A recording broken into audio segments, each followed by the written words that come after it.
الحمد لله نحمده ونستعينه ونستغفره ونؤمن به ونتوكل عليه ونعوذ بالله من شرور أنفسنا ومن سيئات أعمالنا من يهده الله فلا مضل له ومن يضلله فلا هادي له ونشهد أن لا إله إلا الله وحده لا شريك له ونشهد أن سيدنا ومولانا محمدا عبده ورسوله وصلى الله عليه وعلى آله وأصحابه أجمعين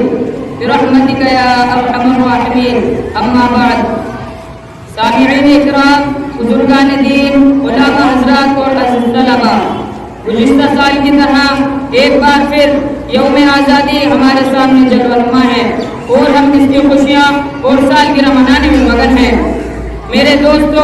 یہ دن ہمیں سوچنے سمجھنے اور کوئی لائحہ عمل تیار کرنے کا پیغام دیتا ہے۔ یہ دن ہمیں اپنے اسلاف اور بزرگوں کی قربانیوں کو یاد کر کے ان سے سبق سیکھ کر زندگی گزارنے کا حکم دیتا ہے۔ میں عرض کروں کہ جنگ آزادی کی 200 سالہ تاریخ ہے۔ اس تاریخ کی ابتدا اس وقت ہوئی جب 1756 میں نواب سراج الدولہ جیسے جری بہادر بادشاہ کا دور حکومت آیا،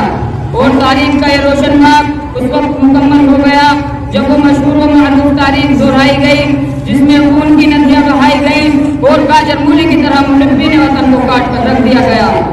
بقول والد، گھر سے بازار میں نکلتے ہوئے زہرا ہوتا ہے آب انسا کا، چوک جس کو کہیں مقتل ہے وہ گھر بنا ہے نمونہ زندہ کا، جسے غدر 1857 کے نام سے یاد کیا جاتا ہے۔ پھر دوسرا دور اس وقت مکمل ہوتا ہے جب انگریزوں کی غلامی کی زنجیریں قانونی طور پر ہمارے گردنوں سے نکالی گئی، اور وہ وقت ہے 1947۔ میرے دوستو، اگر ہم ان ہم دو تاریخوں کا جائزہ لیں تو ہمیں معلوم ہوگا کہ 1756 سے 1857 تک تنہا تنہا مسلم قوم نے یہ آزادی کی لڑائی لڑی، جس میں ہمارے عمراء، رؤساء اور شاہ نے مملکت میں گردنیں کٹوائی، جس میں ہمارے علماء، صلحاء اور بزرگان دین اپنی خانقاہوں، مندروں اور گوریوں کو چھوڑ کر کفن پردوش ہو گئے اور سرزمین ہند کو انگریز سے آزاد کرانے کے لیے اپنا خون بہا کر تاریخ کو ایک نیا موڑ دے دیا۔ میں کچھ اشعار سنا کر اپنی بات کو ختم کرنا چاہتا ہوں کہ وطن ہمارا ایسا نہ چھوڑ پائے کوئی،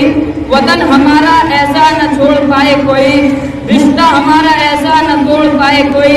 دل ہمارا ایک ہے ہماری جان، ہندوستان ہمارا ہے ہم سب کی ہے شان۔ ہماری خاک سے خوشبو وطن کی آئے گی، ہماری خاک سے خوشبو وطن کی آئے گی، ہمارا خون ہے شامل اس وطن کی مٹی میں۔ ہم اپنی سانسیں تیرے نام کرتے ہیں، ہم اپنی سانسیں تیرے نام کرتے ہیں، اے وطن ہم تیری عظمتوں کو سلام کرتے ہیں۔ سبھی کا کرایہ دار ہے ذاتی مکان تھوڑی ہے، سبھی کا کرایہ دار ہے ذاتی مکان تھوڑی ہے، سبھی کا خون ہے شامل یہاں کی مٹی میں، سبھی کا خون ہے شامل یہاں کی مٹی میں، کسی کے باپ کا ہندوستان تھوڑی ہے۔